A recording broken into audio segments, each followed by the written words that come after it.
আপনি কি জানেন, সবার ভাগ্যে শ্রীমদ্ ভগবদ্ গীতা শ্রবণ করা জোটে না, আর যারা এটি শোনেন তারা আর সাধারণ মানুষ থাকেন না। আপনি যদি এই ভিডিওটি দেখছেন তবে বুঝে নিন যে স্বয়ং ভগবান শ্রীকৃষ্ণই আপনাকে এখানে নিয়ে এসেছেন, কারণ তার কৃপা ও অনুপ্রেরণা ছাড়া কেউ গীতার এই দিব্য জ্ঞান লাভ করতে পারে না। আমি পূর্ণ বিশ্বাসের সাথে বলতে পারি, যদি আপনি শান্ত মনে এই ভিডিওটি শেষ পর্যন্ত দেখেন ও শোনেন, তবে আপনার চিন্তাধারা বদলে যাবে, আপনার সমস্ত ভয় দূর হবে এবং জীবনের প্রতি আপনার দৃষ্টিভঙ্গি সম্পূর্ণ পরিবর্তিত হবে। এটি কোনো সাধারণ গল্প নয়, এটি এমন এক জ্ঞান যা কঠিন সময়েও সঠিক পথ দেখায়। আমার নিজের অভিজ্ঞতা বলে, যদি আপনি প্রতিদিন সকালে এবং রাতে ঘুমানোর আগে গীতার এই সারমর্ম শোনেন, তবে আপনার মন থেকে নেতিবাচকতা স্বয়ংক্রিয়ভাবে দূর হয়ে যাবে এবং মন এক অদ্ভুত শান্তিতে ভরে উঠবে।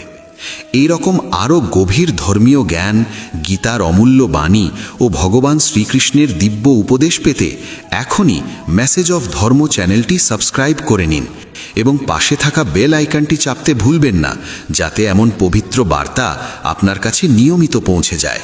মনে রাখবেন, জ্ঞান যেমন ভাগ করে নিলে বাড়ে, তেমনি গীতার এই জ্ঞান যত বেশি মানুষের কাছে পৌঁছবে, ভগবান শ্রীকৃষ্ণের আশীর্বাদ এবং এই দিব্য জ্ঞানের আলো আপনার জীবনকে ততই আলোকিত করবে। আজ আমরা ভগবদ্ গীতা থেকে একটি অত্যন্ত চমৎকার কাহিনী আপনাদের সামনে তুলে ধরব। শুধুমাত্র এটি শুনলেই আপনি এমন এক প্রজ্ঞা লাভ করবেন যা হয়তো আপনি অন্য কোথাও পাননি। এই গল্পের মাধ্যমে আপনি জানবেন যে মৃত্যু ও ভগবানকে ভয় পায় এবং যার মৃত্যু যেখানে লেখা আছে সেখানেই হবে, কোনো শক্তিই তা আটকাতে পারে না। তাই বন্ধুরা, ভক্তি ও শ্রদ্ধার সাথে একবার জয় শ্রী রাধে কৃষ্ণে জপ করুন এবং পূর্ণ মনোযোগ দিয়ে এই দিব্য কাহিনীটি শুনতে শুরু করুন। এই কাহিনীটি মহাভারত এবং ভগবদ্ গীতার অন্তর্গত। একবার এক কাকের সাথে গরুরের খুব ভাব হলো। দুজনে একসাথে অনেকটা সময় কাটাতেন। তাদের বন্ধুত্ব এতটাই গভীর ছিল যে তারা একে অপরের কাছে কোনো গোপন কথা রাখতেন না। একদিন তারা নদীর তীরে একটি গাছের ডালে বসে গল্প করছিলেন। এমন সময় মৃত্যুর দূত অর্থাৎ যমদূত সেখান দিয়ে যাচ্ছিলেন। তিনি কাকটির দিকে তাকিয়ে একটু হাসলেন। গরুর এবং কাক যমদূতের এই হাসি উপেক্ষা করে নিজেদের গল্পে মগ্ন রইলেন। কিন্তু পরদিনও একই ঘটনা ঘটল। সেই যমদূত আবার সেখান দিয়ে গেলেন এবং কাকের দিকে তাকিয়ে হাসলেন। এবার কাকটির মনে সন্দেহ জাগল। সে গরুরকে বলল, বন্ধু, ওই যমদূত কালও আমার দিকে তাকিয়ে হেসেছিল, আজও হাসল। নিশ্চয়ই কোনো গণ্ডগোল আছে, মনে হচ্ছে আমার মৃত্যু খুব কাছে। গরুর তাকে বোঝালেন যে এটা নিছকই সমাপতন হতে পারে, ভয়ের কিছু নেই। এভাবে আরও 2-3 দিন কেটে গেল। যমদূত প্রতিদিন কাকের দিকে তাকিয়ে হাসতে লাগলেন। এখন কাকটি নিশ্চিত হয়ে গেল যে তার মৃত্যু আসন্ন। সে গরুরকে বলল, বন্ধু, আমি মরতে চাই না, কিন্তু এই যমদূত নিশ্চয়ই আর 2-1 দিনের মধ্যে আমার প্রাণ কেড়ে নেবে। সে রোজ আমার দিকে তাকিয়ে হাসে। গরুরও ভাবলেন, কাকের সন্দেহ হয়তো ঠিক। তিনি কাককে সান্ত্বনা দিয়ে বললেন, বন্ধু, চিন্তা করো না, আমি তোমাকে এখান থেকে এত দূরে নিয়ে যাব যে তুমি এই যমদূতকে আর দেখতেই পাবে না। গরুর কাকটিকে নিজের পিঠে বসিয়ে হাজার হাজার কিলোমিটার দূরে কৈলাস পর্বতে নিয়ে গেলেন। দুজনেই ভাবলেন, এবার আর ভয়ের কিছু নেই। কিন্তু কৈলাস পর্বতের একটি গুহায় পৌঁছানো মাত্রই তারা দেখলেন যমদূত সেখানে আগে থেকেই উপস্থিত। কাকটিকে দেখা মাত্রই তিনি তার দিকে একটি যমপাস ছুঁড়ে দিলেন এবং মুহূর্তের মধ্যে কাকটির প্রাণ হরণ করলেন। গরুর অবাক হয়ে দাঁড়িয়ে রইলেন। তিনি যমদূতকে জিজ্ঞেস করলেন, আপনি ওকে মারলেন কেন? যমদূত উত্তর দিলেন, এই মুহূর্তে ওর মৃত্যু লেখা ছিল, তাই আমি ওর প্রাণ নিলাম। গরুর তখন জিজ্ঞেস করলেন, তাহলে আপনি ওই বনে ওর দিকে তাকিয়ে হাসছিলেন কেন? মারার হলে তো ওখানেই মারতে পারতেন। যমদূত উত্তর দিলেন, আসলে ওর মৃত্যু এই কৈলাস পর্বতেই লেখা ছিল, কিন্তু 4-5 দিন আগে ওকে ওই বনে দেখে আমি অবাক হয়ে ভাবছিলাম, এত অল্প সময়ে ও এখান পর্যন্ত পৌঁছাবে কি করে? ওর ডানা ছোট, ও বেশি দূর উঠতে পারে না, তাহলে হাজার হাজার মাইল দূরের এই কৈলাসেও আসবে কি করে? এই কথা ভেবেই আমি প্রতিদিন হাসতাম। কিন্তু ভাগ্যের লীলা দেখুন, ওর সবচেয়ে ভালো বন্ধুই ওকে এত কম সময়ে মৃত্যুর ঠিকানায় পৌঁছে দিল। তাই বন্ধুরা, জীবন এবং মৃত্যু হলো ভাগ্যের লিখন। এর থেকে লুকোনোর বা পালানোর কোনো উপায় নেই। যতদিন আপনার আয়ু আছে কেউ আপনাকে মারতে পারবে না, কিন্তু যখন মৃত্যু শিয়রে তখন হাজার চেষ্টা করেও কেউ আপনাকে বাঁচাতে পারবে না। তাই মৃত্যুকে ভয় পাবেন না, শুধু সকাল সন্ধ্যায় ঈশ্বরের ধ্যানে মগ্ন থাকুন। ঈশ্বর আমাদের সর্বদাই সাহায্য করেন, কারণ তাকে স্মরণ করলে মৃত্যুকেও জয় করা যায় বা তার ভয় কমে যায়। গীতা ও পুরাণে এই বিষয়ে একটি অত্যন্ত সুন্দর ও শিক্ষণীয় গল্প পাওয়া যায়। কনৌজ নগরে অজামিল নামে এক ব্রাহ্মণ বাস করতেন। তিনি ছিলেন শাস্ত্রজ্ঞ, বিনয়ী, সদাচারী এবং গুণী। তিনি ব্রহ্মচর্য পালন করতেন, সত্যবাদী ছিলেন এবং গুরু ও সাধুসন্তদের সেবা করতেন। একবার পিতার আদেশে তিনি বনে গিয়েছিলেন ফল, ফুল ও কুশ ঘাস সংগ্রহ করতে। ফেরার পথে তিনি দেখলেন এক মদ্যপ ব্যক্তি একটি গণিকার সাথে অশালীন অবস্থায় ঘুরে বেড়াচ্ছে। অজামিল তা দেখে নিজেকে সংবরণ করার চেষ্টা করলেন, কিন্তু কাম বশের কাছে তার সংযম হার মানল। তিনি ধর্মপথ থেকে বিচ্যুত হলেন। সেই গণিকাকে খুশি করার জন্য তিনি তার পিতার সমস্ত সম্পদ ব্যয় করে ফেললেন এবং নিজের ধর্মপত্নীকে ত্যাগ করে ওই গণিকার সাথে বসবাস শুরু করলেন। দীর্ঘকাল ধরে তিনি অসুচি জীবন যাপন করতে লাগলেন এবং পরিবার চালানোর জন্য চুরি, জুয়া ও প্রতারণার পথ বেছে নিলেন। একবার কিছু সাধু তার গ্রামে এলেন। গ্রামের বাইরে কিছু লোকের কাছে তারা ব্রাহ্মণের বাড়ির খোঁজ চাইলেন। লোকেরা ঠাট্টা করে বলল, সাধু বাবা, আমাদের গ্রামে অজামিল নামে এক মহান ব্রাহ্মণ আছেন। তিনি এত বড় ভক্ত যে গ্রামের ভিতরে থাকেন না, গ্রামের বাইরে থাকেন। সাধুরা সরল মনে অজামিলের বাড়িতে গিয়ে ডাক দিলেন, ভক্ত অজামিল, দরজা খোলো। দরজা খোলার সাথে সাথে সাধুদের দেখে অজামিলের পুরনো সুকর্মের কথা মনে পড়ে গেল। সাধুরা রাত্রি যাপনের আশ্রয় চাইলে অজামিল তাদের ভালো মন্দ খাওয়ালেন। সাধুরা শোয়ার আগে কীর্তন করার অনুমতি চাইলে অজামিল বললেন, এ আপনাদেরই ঘর, যা ইচ্ছা করুন। সারা রাত সাধুদের কীর্তন শুনে অজামিলের চোখ দিয়ে জল পড়তে লাগলো। মনে হলো তার পাপ ধুয়ে যাচ্ছে। সকালে সাধুরা যাওয়ার সময় অজামিল তাদের কাছে ক্ষমা চেয়ে নিজের পাপের কথা স্বীকার করলেন। সাধুরা বললেন, অজামিল, এখন তুমি অনুতপ্ত, তাই চিন্তা করো না। তোমার অন্তঃসত্ত্বা স্ত্রীর যে সন্তান হবে তার নাম রাখবেন নারায়ণ, এতেই তোমার মঙ্গল হবে। সাধুরা আশীর্বাদ দিয়ে চলে গেলেন। সময় মতো অজামিলের একটি পুত্র সন্তান হলো এবং সাধুদের কথা মতো তার নাম রাখা হলো নারায়ণ। অজামিল তার ছোট ছেলে নারায়ণের প্রতি অত্যন্ত আসক্ত হয়ে পড়লেন। তিনি সারাক্ষণ নারায়ণ খাও, নারায়ণ জল খাও, নারায়ণ খেলো বলে ডাকতেন। এভাবে অজামিলের বয়স ৮০ পেরিয়ে গেল। তিনি বুঝতেও পারলেন না যে মৃত্যু তার দোর গোড়ায়। হঠাৎ একদিন তিনি দেখলেন ৩ জন ভয়ঙ্কর যমদূত তাকে নিতে আসছে। তাদের হাতে যমপাশ, চেহারা বিকট। ভয়ে অজামিল তার দূরে খেলতে থাকা ছোট ছেলেকে ডাকতে লাগলেন, নারায়ণ, নারায়ণ, আমাকে বাঁচাও। মৃত্যু পথযাত্রী অজামিলের মুখে প্রভুর নাম শুনে বিষ্ণু দূতেরা তৎক্ষণাৎ সেখানে উপস্থিত হলেন। যমদূতেরা যখন অজামিলের সূক্ষ্ম শরীর টেনে বের করার চেষ্টা করছিল, বিষ্ণু দূতেরা তাদের বাধা দিলেন। যমদূতেরা অবাক হয়ে বলল, আপনারা কে? ধর্মরাজ যমের কাজে বাধা দিচ্ছেন কেন? এই লোক মহাপাপী, এর শাস্তি প্রাপ্য। তখন বিষ্ণুদূতেরা হাসলেন এবং বললেন, তোমরা যদি ধর্মের সেবক হও তবে ধর্মের তত্ত্ব বলো। তোমরা কি জানো না, এই ব্যক্তি মৃত্যুর সময়ে ভয় পেয়ে হলেও, নিরুপায় হয়ে হলেও ভগবানের নাম উচ্চারণ করেছে। নারায়ণ এই 4টি অক্ষর উচ্চারণ করার সাথে সাথে তার কোটি জন্মের পাপ ভস্য হয়ে গেছে। চোর, মদ্যপ, বিশ্বাসঘাতক বা যত বড় পাপীই হোক না কেন, ভগবানের নাম সব পাপের প্রায়শ্চিত্ত করে, কারণ নাম উচ্চারণের সাথে সাথে মন ভগবানের চরণে নিবিষ্ট হয়। তাই অজামিলকে তোমরা নিতে পারবে না। বিষ্ণুদূতেরা যমদূতেদের ভাগবত ধর্মের তত্ত্ব বুঝিয়ে অজামিলকে যম পাশ থেকে মুক্ত করলেন। মৃত্যুর মুখ থেকে ফিরে এসে অজামিলের মনে তীব্র বৈরাগ্য জন্মালো। তিনি নিজের পাপের জন্য অনুতপ্ত হলেন এবং ভাবলেন, হায়, আমি ইন্দ্রিয় সুখের জন্য কত নিচে নেমেছি। আমার কুল, ধর্ম সব নষ্ট করেছি, কিন্তু ধন্য সেই প্রভুর নাম যা আমাকে নরক থেকে বাঁচালো। আমি যদি ছেলেকে ডাকার ছলে নাম না নিয়ে সত্যিই ভক্তিভরে নারায়ণকে ডাকতাম, তবে না জানি কি ফল পেতাম। এরপর অজামিল সংসার ত্যাগ করে হরিদ্বারে চলে গেলেন। সেখানে গঙ্গার তীরে ভগবানের মন্দিরে বসে কঠোর তপস্যায় মগ্ন হলেন। ইন্দ্রিয়গুলোকে বশ করে মনকে পরমাত্মায় লীন করে দিলেন। তপস্যা শেষে তিনি দিব্য দেহ লাভ করে বিষ্ণুদূতদের সাথে স্বর্ণ রথে চড়ে বৈকুণ্ঠ ধামে গমন করলেন। শুকদেব গোস্বামী মহারাজ রাজা পরীক্ষিতকে বললেন, পরীক্ষিত, এই ইতিহাস অত্যন্ত গোপনীয় এবং সর্বপাপ হরি। যে ব্যক্তি শ্রদ্ধা ও ভক্তির সাথে এটি শোনে বা পাঠ করে, যমদূতরা তার দিকে তাকাতেও সাহস পায় না। অজামিলের মতো পাপী যদি পুত্রের নাম ডাকার ছলে মুক্তি পেতে পারে, তবে যারা ভক্তি ভরে প্রভুর নাম জপ করে তাদের কথা আর কি বলবো। ওদিকে যমদূতরা যমরাজের কাছে ফিরে গিয়ে নালিশ করল। যমরাজ সব শুনে বললেন, দূতেরা, জেনে রেখো, আমার ওপরেও এই বিশ্বব্রহ্মাণ্ডের একজন অধীশ্বর আছেন।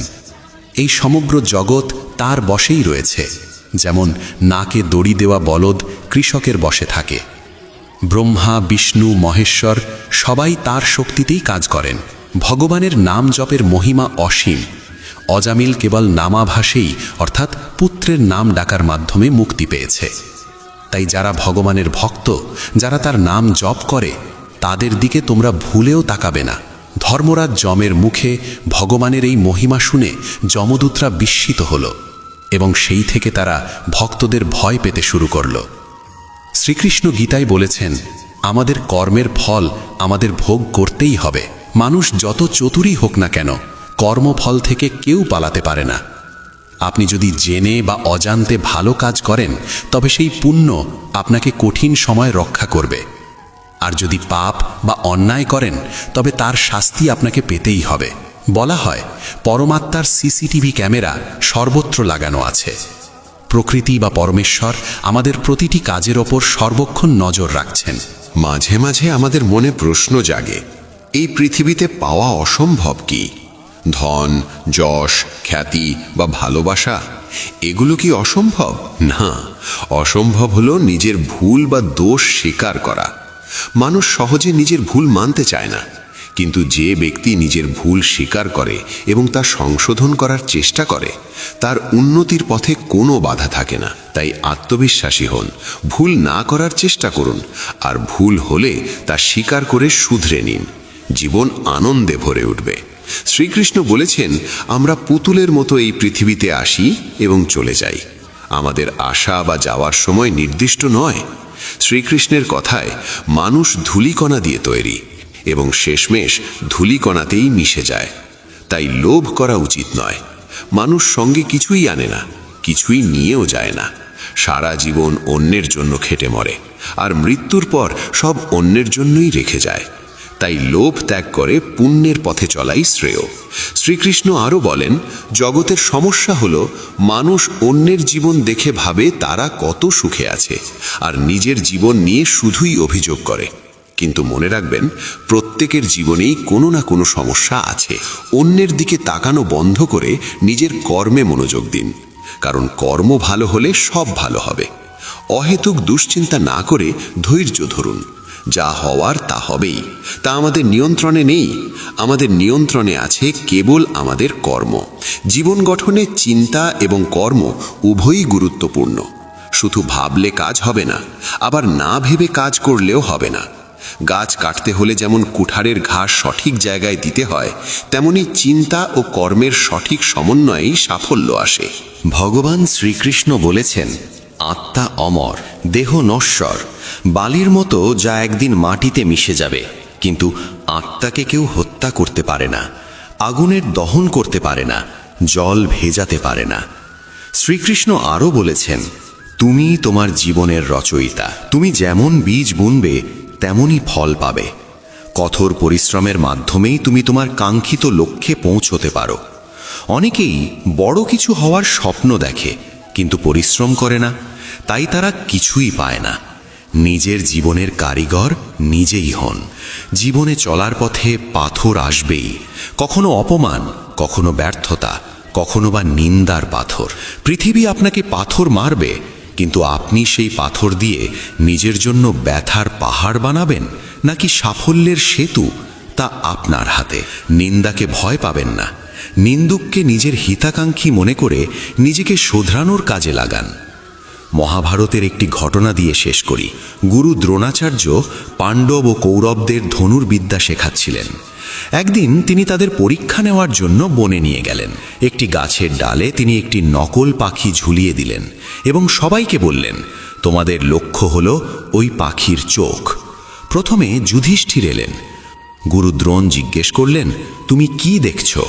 যুধিষ্ঠির বললেন, আমি গাছ, পাতা, পাখি, আপনাকে সবই দেখছি। গুরু দ্রোণ তাকে বললেন, তুমি এখনো প্রস্তুত নও, সরে দাঁড়াও। এরপর ভীম এলেন। তিনিও আকাশ, মাটি, গাছ সব দেখার কথা বললেন। তাকেও সরিয়ে দেওয়া হলো। একে একে কৌরবদেরও একই দশা হলো। শেষে অর্জুন এলেন। গুরুদ্রোণ তাকেও একই প্রশ্ন করলেন, অর্জুন তুমি কি দেখছ? অর্জুন তীক্ষ্ণ দৃষ্টিতে তাকিয়ে বললেন, গুরুদেব, আমি শুধুমাত্র পাখিটির চোখ দেখতে পাচ্ছি, আর কিচ্ছু না। গুরুদ্রোণ খুশি হয়ে বললেন, তীর চালাও। অর্জুনের তীর সোজা গিয়ে পাখির চোখে বিঁধল। এ থেকে আমরা শিখি, সফল হতে হলে লক্ষ্যের প্রতি অবিচল মনোযোগ থাকতে হয়। ভগবান শ্রীকৃষ্ণ বারবার গীতায় বলেছেন, যে ব্যক্তি সত্য জ্ঞান অর্জন করে সে পরম সিদ্ধি লাভ করে, জন্ম মৃত্যুর চক্র থেকে মুক্ত হয় এবং আর মৃত্যুলোকের বন্ধনে আবদ্ধ থাকে না। যখন ভগবান নিজেই এই কথাটি এতবার বলেছেন, তখন নিঃসন্দেহে এটি জীবনের এক গভীরতম সত্য। এই জ্ঞানের মহিমা বোঝাতে গিয়ে ভগবান শ্রীকৃষ্ণ বলেন, হে অর্জুন, এই জ্ঞানে স্থিত হলে মানুষ আমারই মতো স্বভাব লাভ করে। সে আর সৃষ্টির শুরুতে পুনর্জন্ম লাভ করে না, আবার প্রলয়ের সময়েও কোনো ব্যাকুলতায় আক্রান্ত হয় না। এই প্রকৃতিকেই মাতৃজনী হিসাবে জানতে হবে।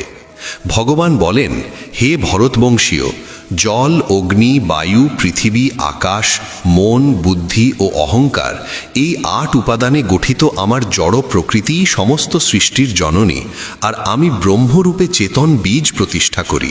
জড় ও চেতনের এই মিলন থেকেই সমস্ত চর ও অচর প্রাণীর জন্ম হয়। ভাবলে বুঝবে, আমাদের থেকে যদি চেতনা কেড়ে নেওয়া হয়, আমরা নিস্তেজ হয়ে যাব।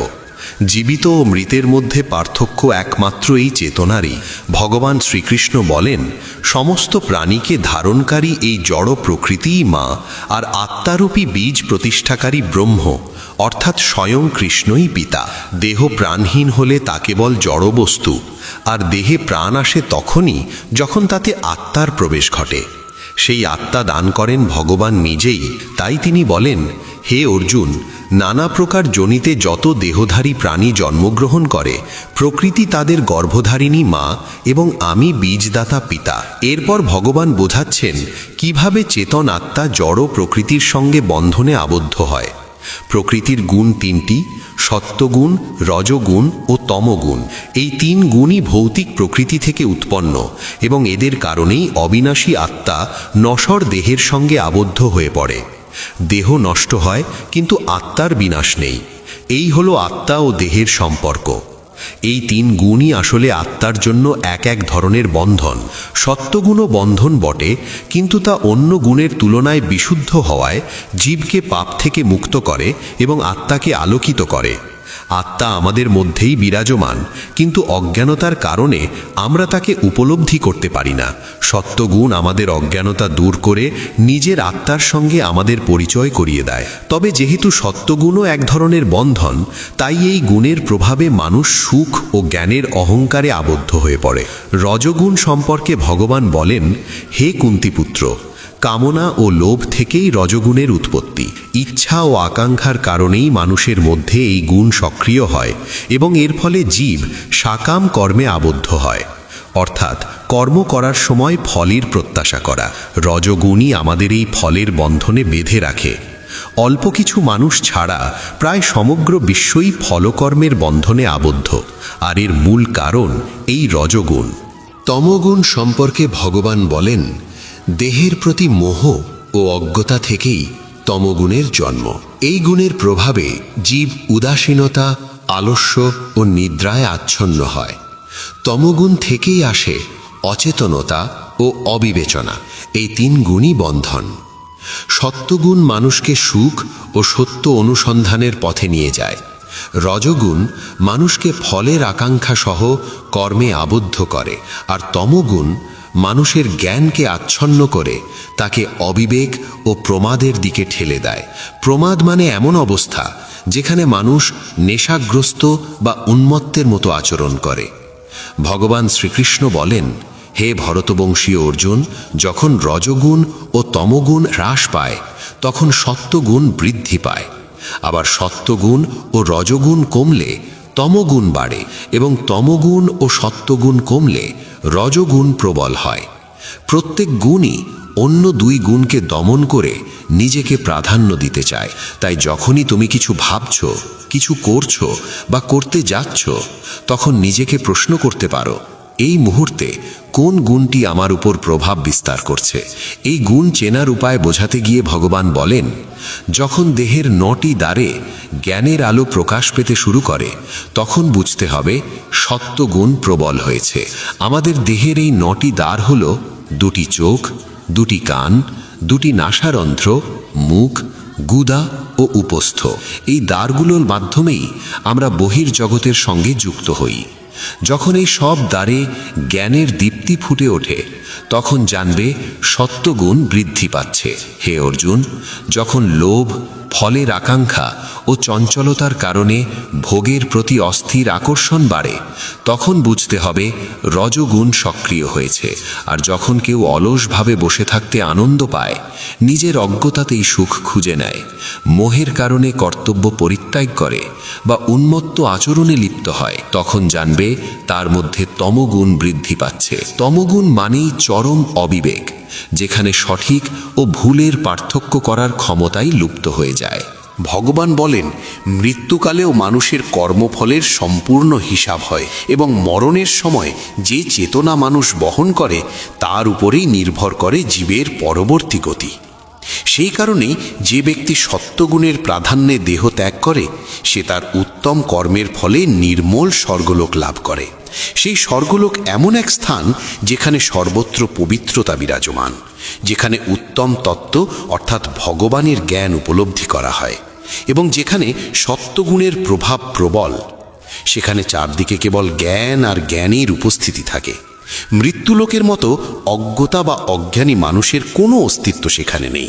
অন্যদিকে অন্তিম মুহূর্তে যদি কোনো মানুষ রজগুণের আধিক্যের মধ্যে দেহত্যাগ করে তবে সে কর্মফলের আকাঙ্ক্ষায় আবদ্ধ মানুষের মধ্যেই পুনর্জন্ম লাভ করে। যেমন কর্ম তেমন ফল, এই চিরন্তন নিয়ম কখনো বদলায় না। এই জীবনে যদি সারাক্ষণ রজগুণই প্রাধান্য পেয়ে থাকে, অর্থাৎ মানুষ যদি প্রতিটি কর্ম কেবল ফলের লোভে করে থাকে, তবে তার পরবর্তী জন্মও যে একই প্রবণতায় আবদ্ধ হবে এতে কোনো বিস্ময় নেই। আর ঠিক একইভাবে তমগুণের প্রাবল্যে মৃত্যুবরণ করলে সেই মানুষ পশু, পাখি প্রভৃতি নিম্ন যোনিতে জন্মগ্রহণ করে। সত্ত্বগুণে সম্পন্ন কর্মের ফল বলা হয়েছে সুখ ও জ্ঞান সমৃদ্ধ নির্মল ফল। রজগুণে সম্পন্ন কর্মের ফল দুঃখের কারণ হয়, আর তমগুণে করা কর্মের ফল অজ্ঞতা। সত্ত্বগুণ থেকেই প্রকৃত জ্ঞানের উদ্ভব হয়। প্রকৃত জ্ঞান মানে সেই জ্ঞান যা মানুষকে ঈশ্বরের দিকে নিয়ে যায়, যা বোঝায় যে তোমার ভেতরে যে আত্মা বিরাজমান সে সেই পরমাত্মারই অংশ। এই উপলব্ধি তখনই সম্ভব হয় যখন আমাদের অন্তরের অজ্ঞতার আবরণ ধীরে ধীরে সরে যায়। রজগুণ থেকে নিশ্চিতভাবেই লোভের জন্ম হয়, আর লোভ এমন এক অবস্থা যার কোনো শেষ নেই। মানুষ ভাবে আর একটু পেলেই সে থেমে যাবে, কিন্তু বাস্তবে লোভ কখনো থামতে দেয় না। আর তমগুণ থেকে অবশ্যম্ভাবীভাবে জন্ম নেয় মোহ, প্রমাদ ও অজ্ঞতা। এই কারণেই তমগুণকে 3 গুণের মধ্যে সবচেয়ে নিম্ন অবস্থা বলা হয়েছে। সত্ত্ব, রজ ও তম, এই 3 গুণই মানুষকে কোনো না কোনো যোনিতে নিয়ে যায়। 3টি আসলে বন্ধন। সত্ত্বগুণে প্রতিষ্ঠিত জীব স্বর্গের উচ্চ লোকগুলোতে গমন করে, যেখানে জ্ঞানই প্রধান, যেখানে জ্ঞানীরা বাস করেন এবং যেখানে দুঃখের অস্তিত্ব নেই। রজগুণে প্রতিষ্ঠিত জীব মধ্যবর্তী স্তরে অবস্থান করে, অর্থাৎ তাকে পুনরায় এই পৃথিবীতেই জন্ম নিতে হয় এবং আবারও মানব যোনিতে ফিরে আসতে হয়। আর তমগুণে আবদ্ধ জীব পশু প্রভৃতি নিম্ন যোনিতে পতিত হয়ে নরকসম অবস্থার সম্মুখীন হয়। এখন প্রশ্ন জাগতে পারে, যদি সত্ত্ব, রজ ও তম এই 3টি বন্ধন হয় এবং প্রকৃতির কারণেই এগুলো আমাদের মধ্যে বিদ্যমান থাকে, তবে কি এদের থেকে মুক্তি অসম্ভব? মনে হতে পারে মানুষকে তো কোনো না কোনো বন্ধনেই আবদ্ধ থাকতে হবে। কিন্তু ভগবান শ্রীকৃষ্ণ বলেন বিষয়টি এমন নয়। যখন কোনো মানুষ প্রকৃতির এই 3 গুণ ছাড়া অন্য কাউকে কর্তা বলে মনে করে না এবং নিজেকে কেবলমাত্র দর্শক রূপে উপলব্ধি করে, তখন সেই 3 গুণের ঊর্ধ্বে উঠে ভগবান শ্রীকৃষ্ণকে, পরমাত্মাকে জানতে পারে এবং তারই দিব্য স্বভাব লাভ করে।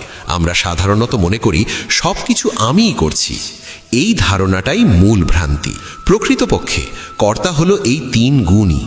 যখন মানুষ এই সত্য উপলব্ধি করে, নিজেকে দর্শক হিসেবে স্থাপন করে এবং নিজের ভেতরের এই গুণগুলোর কার্যকলাপকে নিরপেক্ষভাবে দেখতে শেখে, তখনই তার মধ্যে জ্ঞানের উদয় হয়। দেহধারী জীব যখন প্রকৃতির এই 3 গুণকে অতিক্রম করতে সক্ষম হয়, তখন সে জন্ম, মৃত্যু, বার্ধক্য ও সমস্ত প্রকার দুঃখ কষ্ট থেকে মুক্ত হয়ে এই জীবনেই পরমানন্দময় অমৃতের স্বাদ গ্রহণ করে। শ্রীকৃষ্ণের এই বাণী শ্রবণ করে অর্জুনের মনে প্রশ্ন জাগে। তিনি জিজ্ঞাসা করেন, হে প্রভু, যে মানুষ প্রকৃতির 3 গুণকে অতিক্রম করেছে তাকে কোন লক্ষণ দ্বারা চেনা যায়?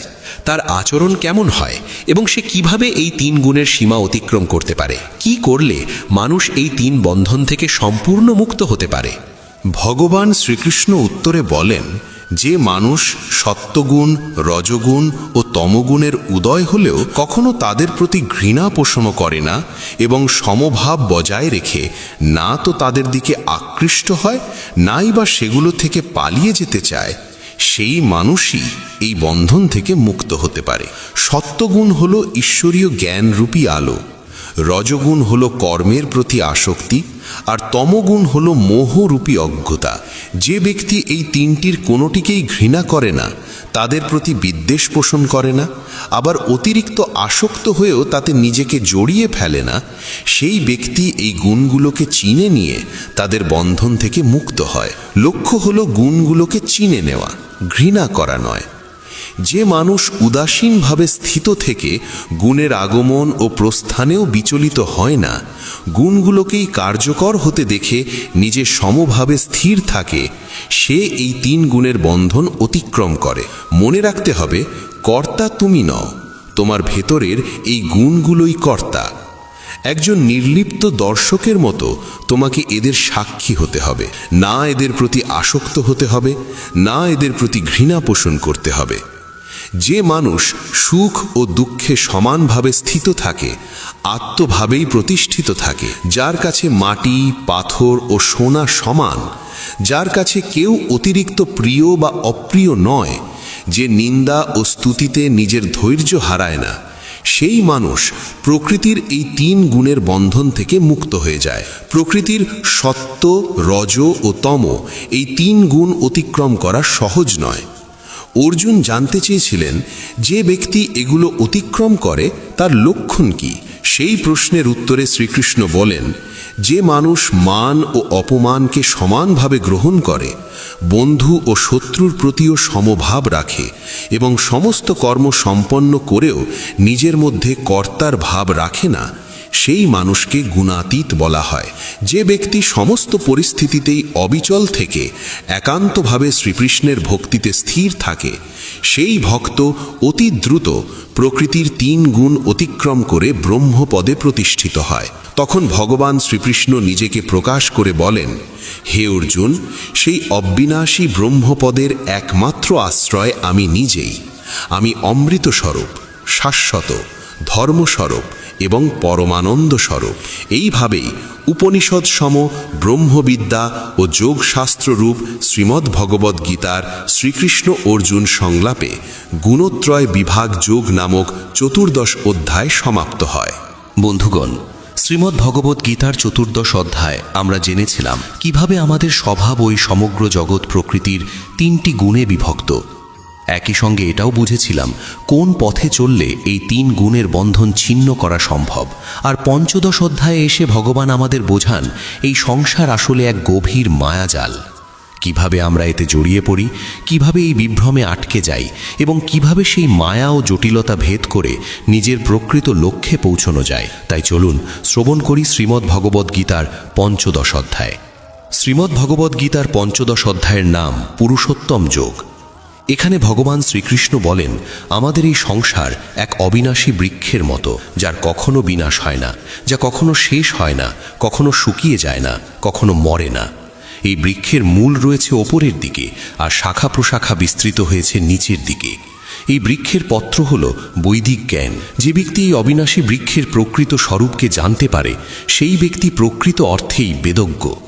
এই বৃক্ষের মূল ওপরের দিকে থাকার অর্থ হল এর আসল উৎস ঊর্ধ্বে অর্থাৎ পরমাত্মার মধ্যে, আর শাখা নিচের দিকে বিস্তৃত হওয়া মানে হল প্রকৃতির নিচে অবস্থিত। উপরে পরমাত্মা, নিচে প্রকৃতি। যে ব্যক্তি এই সত্যকে উপলব্ধি করতে পারে তার কাছে সমস্ত বিদ্যা ধরা দেয়, অর্থাৎ সে বেদের মর্মার্থ জেনে ফেলে। আর যেই সত্য উপলব্ধি করতে পারে না তার জন্য জন্ম মৃত্যুর চক্র অনন্তকাল ধরে চলতেই থাকে। এই কারণেই এই সংসাররূপী বৃক্ষ অবিনাশী। এই বৃক্ষের অসংখ্য শাখাকে বিভিন্ন যোনি হিসাবে বোঝা যেতে পারে। আমরা যে সকল প্রাণী বিভিন্ন যোনিতে বিভক্ত হয়ে রয়েছি তারা সবাই এই বৃক্ষের শাখার মতো। এই শাখাগুলি কখনো নিচে, কখনো ওপরে, সব দিকেই বিস্তৃত। প্রকৃতির 3 গুণের প্রভাবে এই শাখাগুলি ক্রমাগত বৃদ্ধি পায়। এই বৃক্ষে যে নতুন পাতা জন্মায় সেগুলো হলো আমাদের ইন্দ্রিয়ের বিষয়বস্তু, আর যে শিকড়গুলি নিচের দিকে ছড়িয়ে পড়ে সেগুলোই আসলে বন্ধনের প্রতীক। ফলের আকাঙ্ক্ষায় যারা কর্ম করে অর্থাৎ সাকাম কর্মে লিপ্ত থাকে তারাই এই শিকড়ের মধ্যেই আবদ্ধ হয়ে পড়ে। এই সংসাররূপী বৃক্ষের প্রকৃত স্বরূপ এই জগতে বসে উপলব্ধি করা সহজ নয়, কারণ এর না আছে কোনো শুরু, না আছে কোনো শেষ, না আছে কোনো দৃশ্যমান ভিত্তি। অত্যন্ত দৃঢ়ভাবে দাঁড়িয়ে থাকা এই বৃক্ষকে কেবল বৈরাগ্যরূপী তীক্ষ্ণ অস্ত্র দিয়েই ছেদন করা সম্ভব। অর্থাৎ প্রকৃতির 3 গুণের প্রভাব থেকে নিজেকে মুক্ত করতে পারলেই এই বৃক্ষের আসল স্বরূপ উপলব্ধি করা যায়। এই বৈরাগ্যরূপী অস্ত্র দিয়ে বৃক্ষটি ছেদন করার পর মানুষের উচিত সেই পরম পদের সন্ধান করা, যে পথে গেলে আর কখনোই সংসারে ফিরে আসতে হয় না। ভগবান শ্রীকৃষ্ণ বলেন, হে অর্জুন, তখন মানুষের উচিত সেই পরমাত্মার শরণাগত হওয়া, যার থেকেই এই আদি অন্তহীন সংসাররূপী বৃক্ষের উৎপত্তি ও বিস্তার।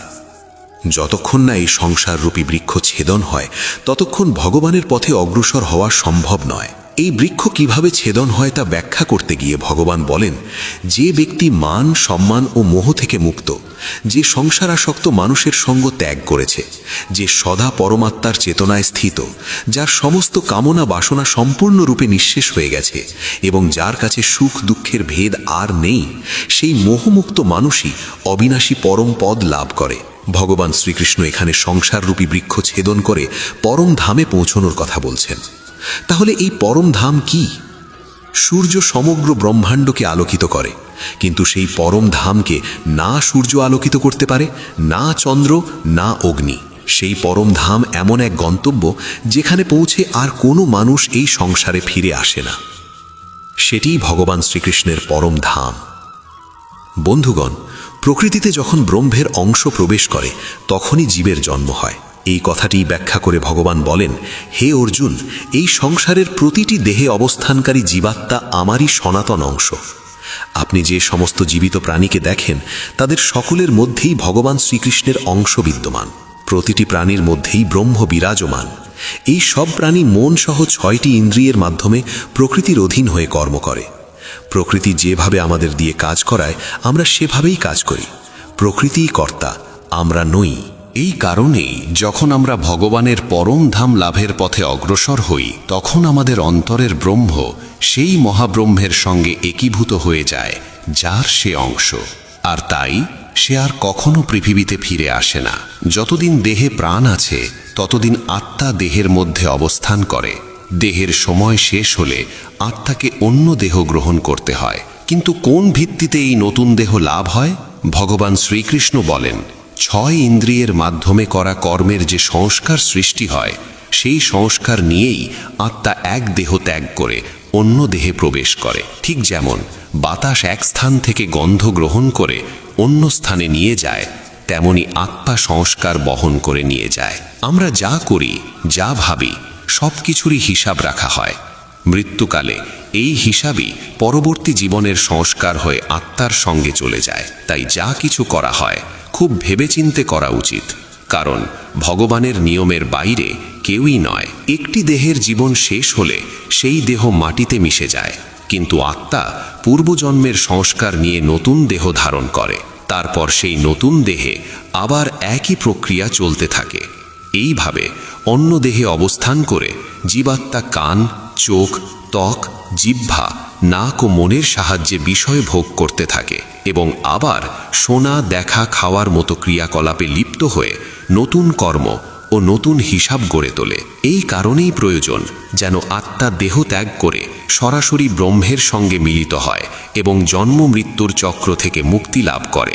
জীবাত্মা এক দেহ থেকে অন্য দেহে পূর্ব সংস্কার নিয়ে আসা যাওয়া করে, এই সত্য কেবল তারাই উপলব্ধি করতে পারেন যারা জ্ঞান অর্জন করেছেন, যারা জানেন আত্মা কিভাবে দেহ ত্যাগ করে এবং কিভাবে প্রকৃতির গুণের অধীনে থেকে বিষয় ভোগ করে। অজ্ঞ মানুষ এই সূক্ষ্ম প্রক্রিয়া কখনোই দেখতে পায় না। কেবল তারাই দেখতে পায় যাদের চোখ জ্ঞানের আলোয় উদ্ভাসিত হয়েছে। যারা গীতা কিংবা ভগবানের জ্ঞানকে বিরক্তিকর বলে অবহেলা করে, তাদের সঙ্গ এড়িয়ে চলাই শ্রেয়। আমাদের অন্তরে যে চেতন সত্তা বিরাজমান, তাকেই জীবাত্মা বলা হয়। এই জীবাত্মার আগমন ও প্রস্থানের ধারাবাহিক প্রবাহেই সংসারের গতি অব্যাহত থাকে। যখন আত্মা দেহের সমস্ত বন্ধন থেকে সম্পূর্ণরূপে মুক্ত হয়ে যায়, তখন সে পুনরায় ব্রহ্মের সঙ্গে একীভূত হয়। আর এই মুক্তির একমাত্র পথ হল যোগ। যে মানুষ যোগাভ্যাসে নিয়োজিত থাকে এবং সাধনায় একনিষ্ঠভাবে সচেষ্ট থাকে, সেই মানুষই নিজের হৃদয়ে অবস্থানকারী এই আত্মাকে প্রত্যক্ষভাবে উপলব্ধি করতে পারে। কিন্তু যারা যোগাভ্যাসে প্রবৃত্ত নয়, সেই অজ্ঞ মানুষ বহু চেষ্টা করেও এই আত্মার প্রকৃত স্বরূপ উপলব্ধি করতে পারে না। যেমন সূর্যের আলোতেই আমাদের পৃথিবীর জীবনধারা সচল থাকে, সেই আলো ও তাপের প্রভাবে জল বাষ্পীভূত হয়, বৃষ্টি নামে, ক্ষেত খামার সবুজে ভরে ওঠে।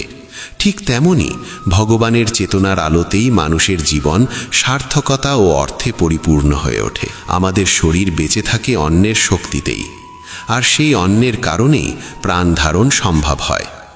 ভগবান শ্রীকৃষ্ণ বলেন, হে অর্জুন, যে আলো সূর্যের মধ্যে অবস্থান করে এবং যার দ্বারা সমগ্র জগৎ আলোকিত হয়, যে আলো চন্দ্রের মধ্যে বিরাজমান এবং যে আলো অগ্নির মধ্যে প্রকাশিত হয়, এই সমস্ত আলোকে তুমি আমার থেকেই উদ্ভূত বলে জানবে। আমরা সকলেই ভগবান শ্রীকৃষ্ণের সংকল্পেরই ফল। তার ঐশ্বর্য ও শক্তির কারণেই সমস্ত প্রাণীর দেহে শ্বাস প্রশ্বাসের আগমন ও প্রস্থান ঘটে। শুধু প্রাণীর মধ্যেই নয়, ভগবান বলেন, আমি নিজেই প্রত্যেক লোকের মধ্যে প্রবেশ করে আমার শক্তির দ্বারা সমস্ত জীবকে ধারণ করে রাখি। আবার আমি চন্দ্ররূপে উদ্ভিদের মধ্যে প্রবেশ করে জীবনী শক্তির রস হয়ে সমস্ত প্রাণীর পুষ্টি সাধন করি। অন্নই জীবনের মূল ভিত্তি। কোনো জীব যদি অন্ন না পায়, তবে তার জীবন ধারণ অসম্ভব। শাস্ত্রে অন্নকে 4 প্রকারে বর্ণনা করা হয়েছে। যা চিবিয়ে খাওয়া হয়, যা পান করা হয়, যা চেটে গ্রহণ করা হয় এবং যা চুষে নেওয়া হয়। ভগবান শ্রীকৃষ্ণ বলেন, আমি নিজেই সমস্ত জীবের দেহে পাচক অগ্নিরূপে অবস্থান করি। প্রাণবায়ু ও অপান বায়ুকে সমভাবে নিয়ন্ত্রণ করে আমি এই 4 প্রকার অন্নকে হজম করাই। আমাদের অন্তরে যে আত্মা বিরাজমান, সেই আত্মাও ভগবান শ্রীকৃষ্ণ স্বয়ং। জ্ঞান লাভ হোক বা না হোক, স্মৃতি জাগ্রত থাকুক বা লুপ্ত হোক, সবই শ্রীকৃষ্ণের ইচ্ছা ও শক্তির দ্বারাই সংঘটিত হয়। ভগবান শ্রীকৃষ্ণ বলেন, আমি সকল জীবের হৃদয়ে আত্মারূপে অবস্থান করি। আমার থেকেই জীবের স্মৃতি, বিস্মৃতি এবং জ্ঞান জন্ম নেয়। আমি সকল বেদের দ্বারা জানবার যোগ্য। আমার থেকেই সমস্ত বেদের উৎপত্তি এবং আমি সমস্ত বেদের প্রকৃত জ্ঞাতা। সাধারণভাবে মনে করা হয় এই সংসারে জন্ম নেওয়া প্রতিটি জীবের একদিন মৃত্যু অবশ্যম্ভাবী। কিন্তু ভগবান শ্রীকৃষ্ণ বলেন, হে অর্জুন, এই সত্য সম্পূর্ণ নয়। সংসারে 2 প্রকার সত্তা আছে, একটি ক্ষর আর একটি অক্ষর। সমস্ত জীবের দেহ ক্ষণস্থায়ী ও নশ্বর, কিন্তু জীবের আত্মা অবিনাশী। ভগবান ক্ষর ও অক্ষর এই 2 ধরনের সত্তার কথা ব্যাখ্যা করে বলেন, ক্ষর হলো যা নষ্ট হয়ে যায়, আর অক্ষর হলো সেই আত্মা যা কখনো নষ্ট হয় না, যা চিরন্তন। কিন্তু এই 2-এরও ঊর্ধ্বে রয়েছেন একজন শ্রেষ্ঠ পুরুষ, যাকে বলা হয় পরমাত্মা। এই অবিনাশী ভগবান 3টি লোকেই প্রবেশ করে সমস্ত জীবের পালন ও রক্ষণ করেন। এখানে 3 লোক বলতে বোঝায় পৃথিবী, অন্তরিক্ষ ও স্বর্গলোক। পরমাত্মা তার চৈতন্য শক্তির দ্বারা এই 3 লোকেই প্রাণ সঞ্চার করেন, আর সেই কারণেই সমগ্র সৃষ্টি জগৎ সচল থাকে। আমাদের অন্তরে যে সত্তা তিনি আত্মা, আর যিনি সর্বত্র বিরাজমান তিনি পরমাত্মা। প্রকৃতপক্ষে আত্মা ও পরমাত্মা এক ও অভিন্ন। যিনি সর্বোত্তম, যিনি সবার ঊর্ধ্বে, তিনিই ভগবান শ্রীকৃষ্ণ। শ্রীকৃষ্ণ বলেন, আমি ক্ষর ও অক্ষর উভয়েরই অতীত, তাই আমি সংসারে ও বেদে পুরুষোত্তম নামে প্রসিদ্ধ। যে ব্যক্তি এই সত্য উপলব্ধি করে যে শ্রীকৃষ্ণই পুরুষোত্তম, যে ক্ষর অর্থাৎ নশ্বর দেহ এবং অক্ষর অর্থাৎ অবিনাশী আত্মার তত্ত্বকে বোঝে এবং কোনো সংশয় ছাড়াই শ্রীকৃষ্ণকে পরম ভগবান রূপে গ্রহণ করে, সেই প্রকৃত অর্থে শ্রীকৃষ্ণের ভক্ত। এখানে ভক্তি বলতে কেবল ভজন বা কীর্তন বোঝানো হয় না। ভক্তির প্রকৃত অর্থ হল নিজের প্রকৃতি, নিজের আত্মা এবং পরমাত্মাকে সত্যরূপে জানা। যাকে আপনি জানেন না তাকে পাওয়ার চেষ্টা করবেন কিভাবে? ভগবানকে বুঝলেই তো তার প্রাপ্তির পথে এগোনো যায়। এই প্রয়াসী ভক্তি, আর তা কেবল তার পক্ষেই সম্ভব যে নিজের সত্তা ও পরমাত্মার স্বরূপকে উপলব্ধি করতে পারে। ভগবান শ্রীকৃষ্ণ বলেন, হে নিষ্পাপ অর্জুন, এইভাবেই শাস্ত্রের অতি গোপন তত্ত্ব আমি তোমার কাছে প্রকাশ করলাম। হে ভরতবংশীয়, যে ব্যক্তি এই পরম জ্ঞানকে এইভাবেই হৃদয় দিয়ে গ্রহণ ও উপলব্ধি করে, সে সত্যিকারের জ্ঞানী হয়ে ওঠে। তার সমস্ত সাধনা সফল হয় এবং শেষ পর্যন্ত সে আমার পরম ধাম লাভ করে। এইভাবেই উপনিষদ, ব্রহ্মবিদ্যা ও যোগশাস্ত্র রূপ শ্রীমদ্ ভগবদ্ গীতার শ্রীকৃষ্ণ অর্জুন সংলাপে পুরুষোত্তম যোগ নামক পঞ্চদশ ও ত্রয়োদশ অধ্যায় ও সম্পূর্ণ হল। বন্ধুগণ, যদি আপনাদের এই উপস্থাপনাটি ভালো লেগে থাকে তবে মন্তব্যে জয় শ্রী রাধে কৃষ্ণ লিখে জানাবেন এবং এমনই অনুপ্রেরণামূলক ভাবগম্ভীর ভিডিও পেতে আমাদের চ্যানেলটি সাবস্ক্রাইব করে রাখবেন। জয় শ্রী রাধে কৃষ্ণ। শ্রীকৃষ্ণ বলেন, পরিস্থিতি যাই হোক না কেন অভিযোগ করার পরিবর্তে কৃতজ্ঞ থাকুন। জীবন সবসময় বদলাতে থাকে, আর কখনো কখনো একটি সিদ্ধান্তের মূল্য অনেক বেশি হয়। চোখের সমুদ্র থেকে ঝরে পড়া মুক্তগুলো অমূল্য হয়, কিন্তু দুনিয়া সেগুলোরও দাম লাগিয়ে দেয়। পরিবর্তনে ভয় পাওয়া আর সংঘর্ষে ঘাবড়ে যাওয়া মানুষের সবচেয়ে বড় কাপুরুষতা। জীবনের সবচেয়ে বড় শিক্ষক হলো সময়। সময় যা শেখায় তা আর কেউ শেখাতে পারে না। একবার যদি বিশ্বাস ভেঙে যায় তবে তা আর জোড়া লাগে না। যা চোখের জলের কারণ হয় তা কখনো আমাদের হতে পারে না। দুনিয়া বদলাতে থাকে, চরিত্র বদলায়, পরিস্থিতি বদলায়, আর যখন ইচ্ছা পূরণ হয় না তখন মানুষ ভগবানকেও বদলে ফেলে। জীবনে ধোঁকা খাওয়াটাও জরুরি, কারণ বাবা মা আমাদের হাঁটতে শেখান, কিন্তু সতর্ক থাকতে আমাদের নিজেদেরই শিখতে হয়। স্বর্গে সব কিছু আছে কিন্তু মৃত্যু নেই। গীতায় সব কিছু আছে কিন্তু মিথ্যে নেই। দুনিয়াতে সব কিছু আছে কিন্তু মানুষের মনে শান্তি নেই। আমার কাছে সব কিছু আছে কিন্তু ধৈর্য নেই। আমি না তো খুশি কিনতে পারি, না দুঃখ বেচতে পারি, তবুও প্রতিদিন রোজগার করতে যাই। বৃষ্টিতে স্নান করা সহজ, কিন্তু আমরা প্রতিদিন স্নান করার জন্য বৃষ্টির ওপর নির্ভর করতে পারি না। কখনো ভয় পেয়ে কোনো সিদ্ধান্ত নেবেন না, আর একবার সিদ্ধান্ত নেওয়ার পর ভয় পাবেন না। সমস্যা না থাকলে মানুষ কখনো খুশির দাম বোঝে না। কোনো বন্ধু জন্ম থেকে হয় না, কোনো শত্রুও জন্ম থেকে হয় না। তারা আমাদের অহংকার, শক্তি আর ব্যবহার থেকে তৈরি হয়। মহাভারত এই কথার প্রমাণ যে যখন আপনজনেরা সীমা অতিক্রম করে তখন তাদের বিরুদ্ধে অস্ত্র তোলাও ধর্ম হয়ে দাঁড়ায়। প্রতি বছর দিওয়ালির আগে একজন ভাঙাড়িওয়ালা আসা উচিত, যে শুধু জিনিসপত্রই নয়, মন এবং পুরনো স্মৃতিগুলোও পরিষ্কার করে দেবে। ঠিকানা সঠিক ছিল কিন্তু মানুষ বদলে গেছে, এটাই দুনিয়ার সত্যি। কিছু মানুষ আমাদের ছুঁয়ে দিয়ে বদলে যায়, আর কিছুর সাথে দেখা হয়ে গোটা জীবনটাই বদলে যায়। একা থাকা ভুল মানুষের সাথে থাকার চেয়ে অনেক ভালো। কষ্ট খুব সস্তা, সবাই এটা বিনামূল্যে বিলিয়ে দেয়। শান্ত থাকুন, সঠিক সময় আসবে। ভগবানকে ধন্যবাদ জানান যে তিনি আপনাকে দুঃখ সহ্যকারীদের মধ্যে রেখেছেন, দুঃখ প্রদানকারীদের মধ্যে নয়। নিজের অধিকারের জন্য নির্লজ্জ হন, কারণ পৃথিবীতে লাজুক লোকেরাই সবচেয়ে বেশি ঠকে। বইয়ের অনুরাগী হন, জীবনে কখনো হোঁচট খাবেন না। নিজের স্বপ্ন নিজে পূরণ করুন, অন্য কাউকে জিজ্ঞাসা করে নয়। ভাগ্য লিফটের মতো, যে কোনো সময় থেমে যেতে পারে, কিন্তু পরিশ্রম সিঁড়ির মতো, যা সব সময় ওপরে নিয়ে যায়। যে ব্যক্তি এগিয়ে যায় সে কারো ক্ষতি করে না, কিন্তু যে অন্যকে নিচে ফেলে সে কখনো এগোতে পারে না। ভুল করতে ভয় পাবেন না, চেষ্টা করতে থাকুন। এই দুনিয়ায় কোনো শক্তি আপনাকে আটকাতে পারবে না, শুধু আপনার নিজের আলস্য ছাড়া। আপনার কাছে দুটিই বিকল্প আছে, হয় অজুহাত দেখান অথবা নিজের স্বপ্নের পিছু ধাবা করুন। যখন সাহস ভাঙতে শুরু করে তখন মনে রাখবেন, পরিশ্রম ছাড়া সিংহাসন পাওয়া যায় না। যদি আপনার মধ্যে জেদ আর পরিশ্রমের আগুন থাকে, তাহলে লোকের টিটকিরি একদিন প্রশংসায় বদলে যাবে। সব সময় বড় স্বপ্ন দেখুন, যদি চাঁদ নাও পান তাতে কি হয়েছে, আকাশ পর্যন্ত তো পৌঁছাবেন। অহংকার করবেন না, ভাগ্য যে কোনো সময় বদলে যেতে পারে। আয়না সব সময় একই থাকে, শুধু ছবিটা বদলাতে থাকে। আশা আর বিশ্বাসের একটা ছোট বীজও খুশির বড় ফলের চেয়ে বেশি শক্তিশালী হয়। দুনিয়াটা অদ্ভুত, এটা অসফল লোকেদের নিয়ে মজা করে আর সফল লোকেদের দেখে হিংসা করে।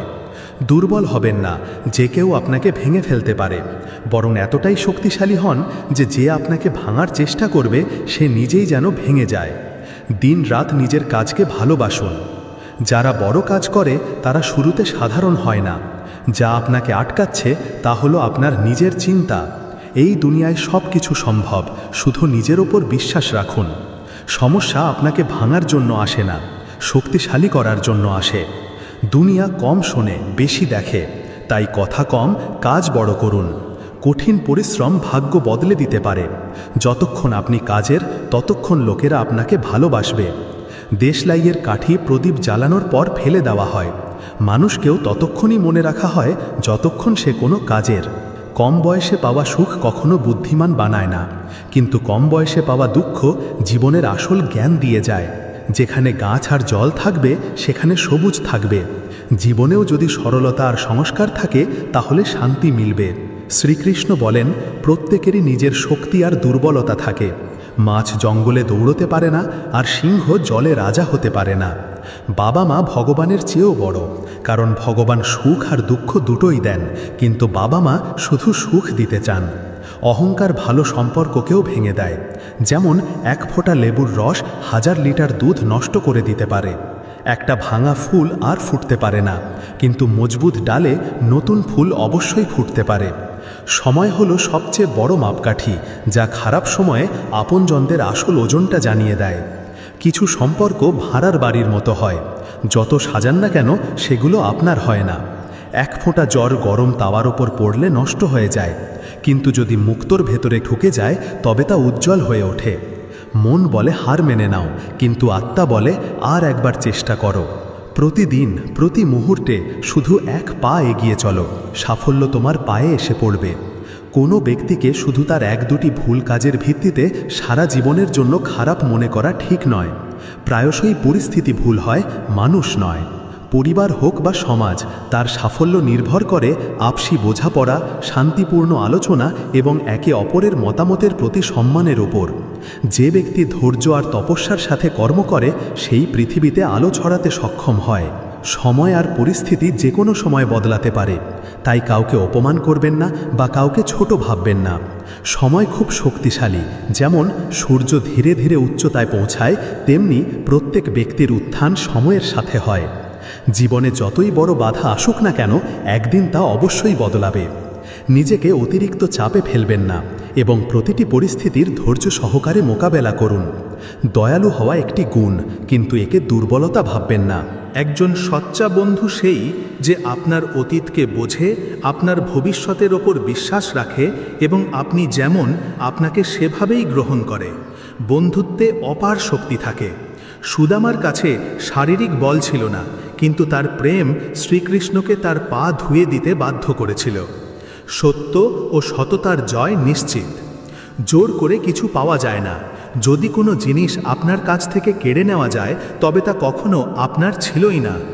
যে ব্যক্তি বিশ্বাসঘাতকতা ও যন্ত্রণা সহ্য করার পরেও সত্য ও সততার সাথে নিজের কর্তব্য পালন করে সে ভগবানের প্রিয় হয়, আর তার জয় নিশ্চিত। চিন্তা নয়, চিন্তন করুন। শ্রীকৃষ্ণ বলেন, চিন্তা করো না, চিন্তন করো, কারণ চিন্তা আমাদের চিতার দিকে নিয়ে যায় আর চিন্তন আমাদের পরম লক্ষ্যের কাছে পৌঁছে দেয়। প্রত্যেক ব্যক্তির জীবনে উত্থান পতন আসে, কিন্তু আমাদের চিন্তা ও দৃষ্টিভঙ্গি আমাদের এগিয়ে যেতে সাহায্য করে। ইতিবাচক চিন্তা, লক্ষ্য নির্ধারণ এবং ধ্যানের মাধ্যমে আমরা হতাশা কাটিয়ে উঠতে পারি। জীবন একটি যাত্রা এবং থেমে যাওয়ার পরিবর্তে এগিয়ে চলা আবশ্যক।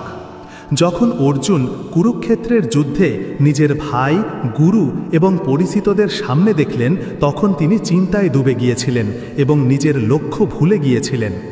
তখন ভগবান শ্রীকৃষ্ণ অর্জুনকে গীতার উপদেশ দিয়েছিলেন, যা তার চিন্তা দূর করে এবং তিনি নিজের কর্তব্য বুঝতে পারেন। এই জন্য কানহা বলেন, চিন্তা করো না, মনন করো, ইতিবাচকতার সাথে জীবন যাপন করো এবং প্রতিটি দিনকে নতুন শুরু হিসাবে ভাবো।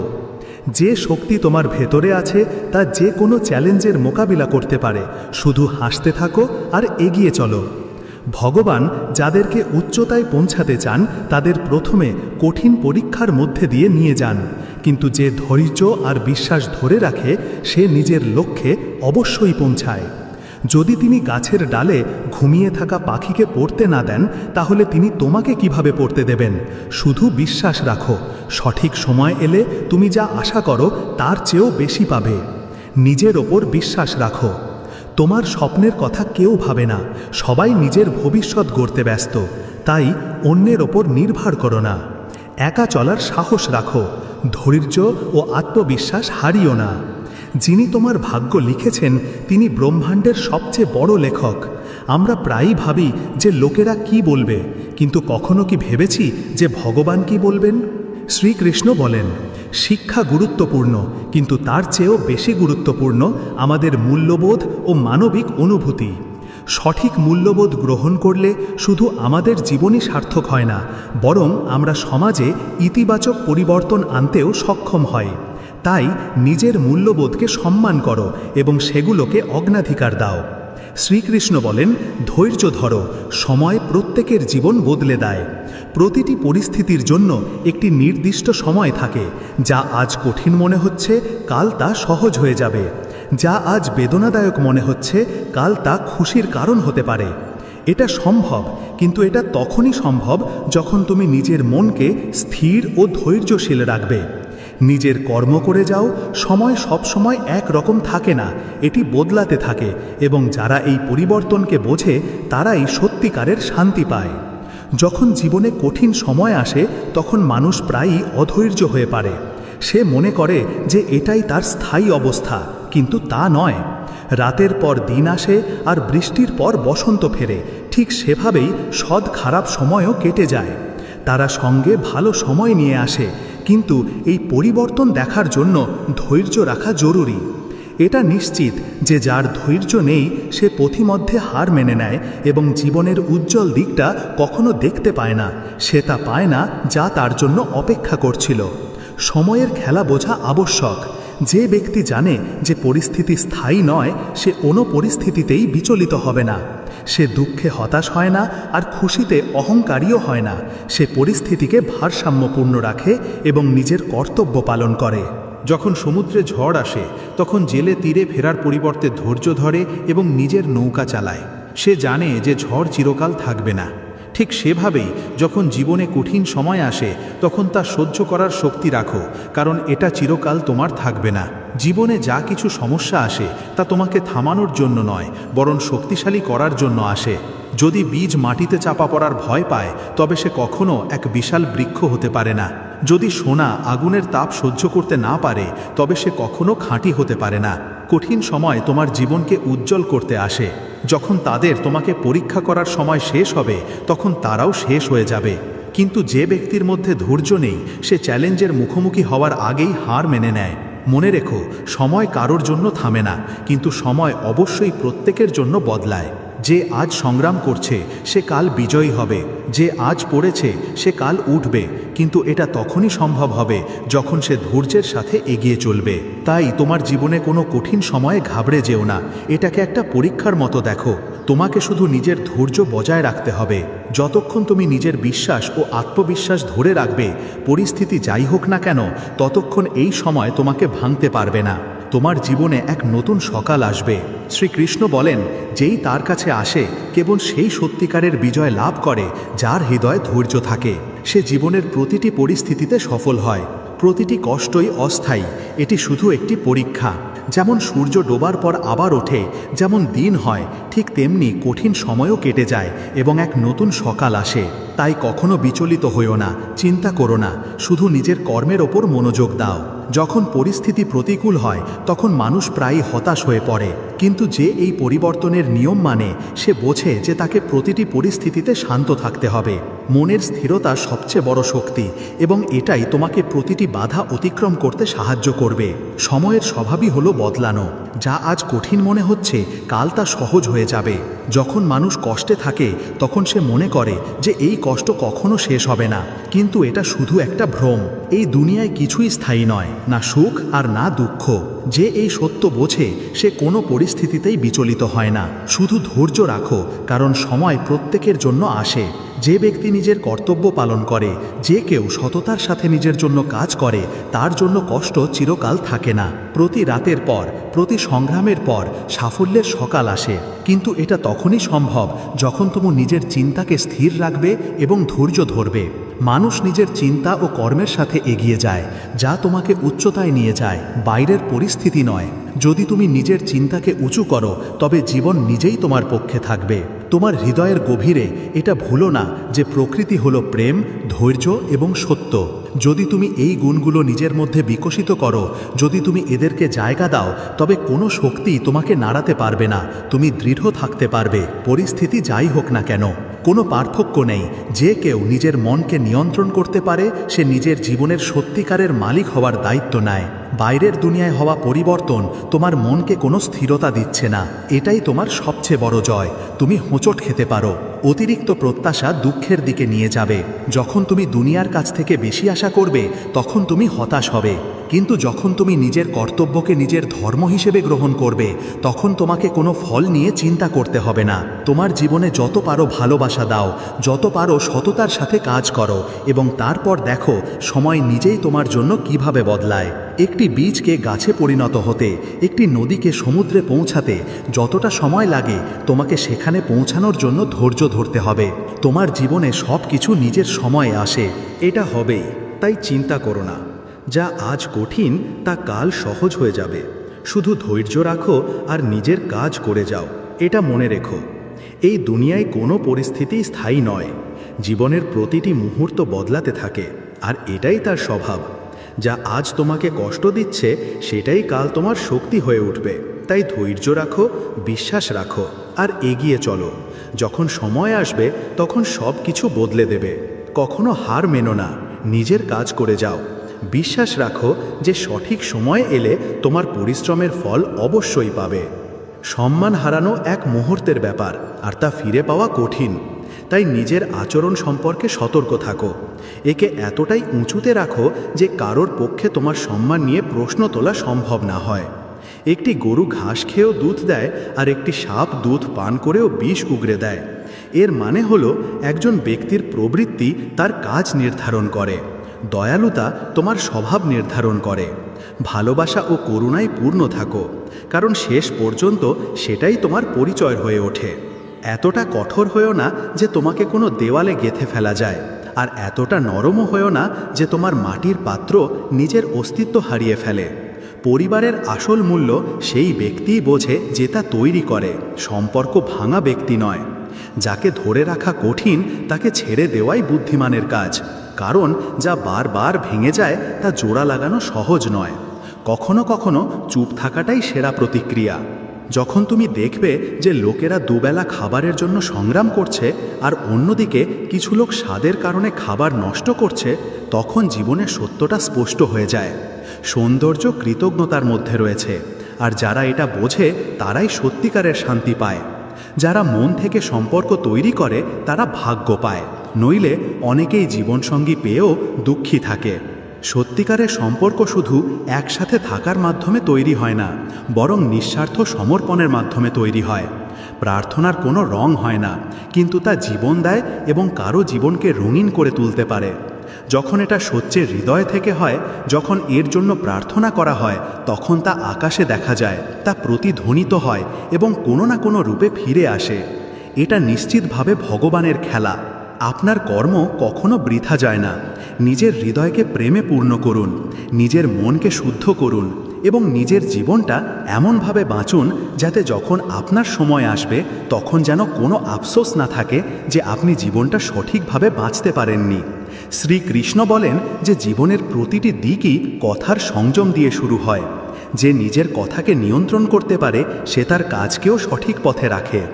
ভালো করে ভাবুন, ভালো কথা বলুন আর ভালো কাজ করুন, কারণ আপনি এই পৃথিবীকে যা দেবেন তাই কোনো না কোনো রূপে আপনার কাছে ফিরে আসবে।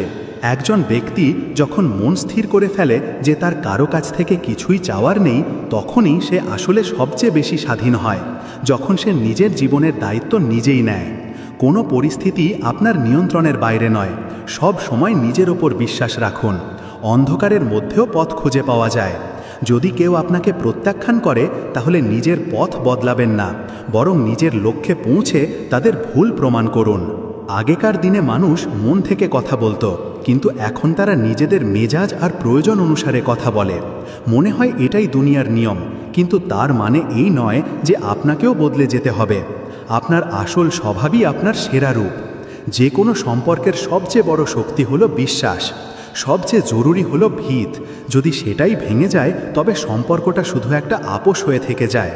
কখনো কখনো সেই সব মানুষ সবচেয়ে বড় মূল্য চোকাতে বাধ্য হয় যারা কিছু বলতে চেয়ে নিজেদের নীরবতা ভাঙে। সম্পর্কের মধ্যেও একটা ডাক থাকে যা কেবল গভীর ভালোবাসাতেই শোনা যায়। ডিসেম্বরের জীবনও গভীরভাবে বোঝে যে একদিন আমরাও বিদায় নেব, আর তখন মানুষ আমাদের তাদের শীতল জানুয়ারির রাতে মনে করবে, কিন্তু ততক্ষণে অনেক দেরি হয়ে যাবে।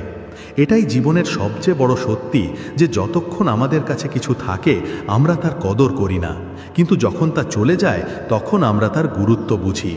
তাই জীবনে সেই সব জিনিস ও মানুষদের গুরুত্ব দিন যারা আপনার সাথে আছে, এবং কেবল তাদের জন্য সময় বের করবেন না, বরং তাদের হারানোর ভয়ও করুন। ঠিক আর ভুলের জ্ঞান সবারই থাকে, কিন্তু তবুও মানুষ নিজের অভ্যাসের কারণে সত্য থেকে দূরে পালায়। সত্যকে মেনে নেওয়ার শক্তি সবার থাকে না।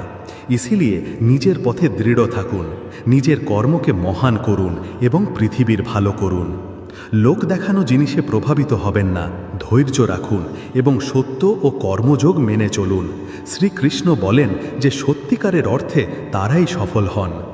বলা হয় যে যখন আপনি কারোর জন্য আকুল হয়ে থাকেন তখন এটা ভুলবেন না যে যাকে আপনি পেতে চান সে আপনার জন্যই তৈরি এবং সে আপনাকে কোনো অবস্থাতেই ছেড়ে যাবে না।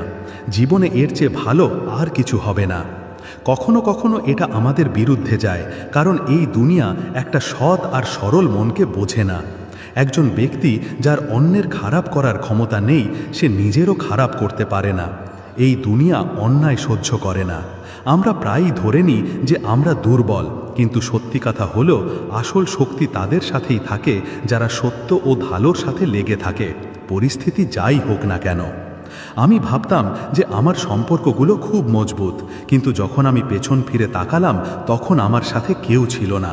এটাই জীবনের সবচেয়ে কঠিন সত্যি যে আপনার দুঃখে আপনার সাথে কোনো সম্পর্ক ছিল না।